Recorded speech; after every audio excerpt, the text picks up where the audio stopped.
Hello everyone, welcome back to Recorders channel. My name is Rico and today I want to share about how to edit cool tone but specifically for macro photos.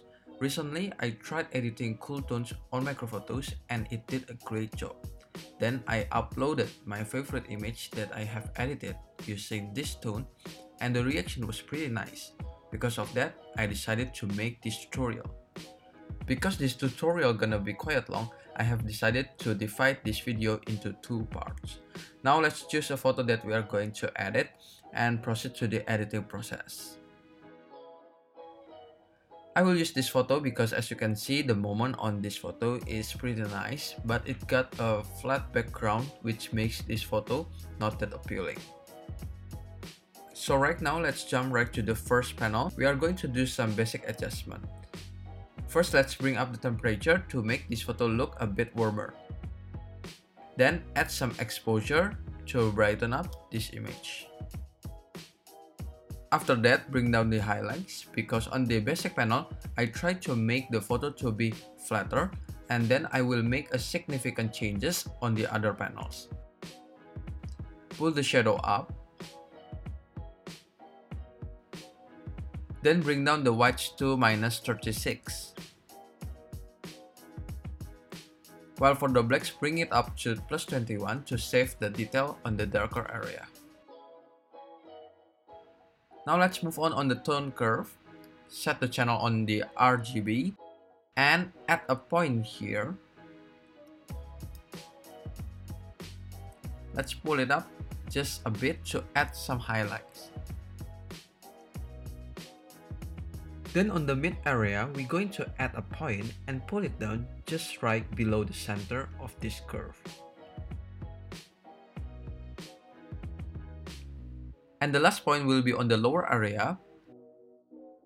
Pull this point up to the origin line to bring back the shadow as it used to be before.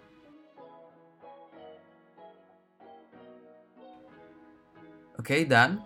After the tone curve adjustment, we're gonna change the hue, saturation, and luminance of several colors. It's important for us to pay attention to what colors that appear on this photo, so we won't get a wrong color adjustment. Now let's start with orange color. Pull the slider slightly to the left and bring up the luminance to +13. Then, on the yellow color, change the hue to the orange side. Bring up the saturation to +8. And let's brighten this color by pulling up the luminance. After that, we're gonna change the most dominant color on this image, which is green. We gotta be careful when adjusting a color that covered the most of our picture because it can turn our image into a masterpiece, but on the other side, it could also lead the image into garbage. So let's change the hue to the yellow side. Keep the saturation on 0 and luminance to -11. Skip the aqua and proceed to the blue color. Here we're gonna change the hue to -45. Saturation just a little. And bring down the luminance to -7. And now we have arrived on the last adjustment from this panel, which is the purple. In this color, I will only bring the luminance to +25. After we are done adjusting the HSL of those colors, we continue our journey to the lens correction panel. Checkmark both the settings and choose what device you use to capture the photo you are currently editing. I personally use my daily driver, the iPhone X, but because there is no option for the type of my phone, I use another device with the same exact lens.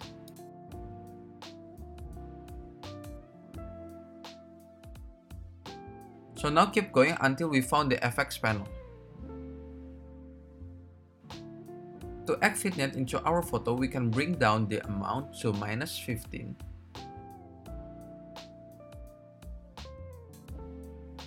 For the midpoint, let's pull the slider slightly to the right. Roundness to -8. And that's all. On the last panel, once again, we are given a chance to play around with the tone of our image. Let's see what will happen if we bring down the hue of the red to -62.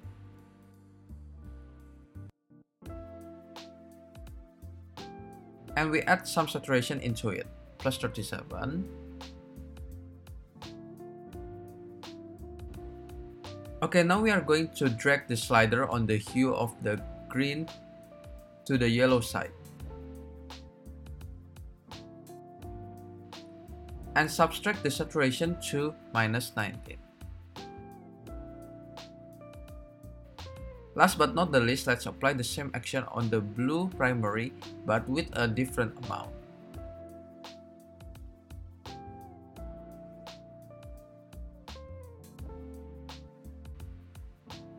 So now we have done the first part of this video. I will continue the editing process on the second part of this video. So make sure to check the second part of this video on my channel.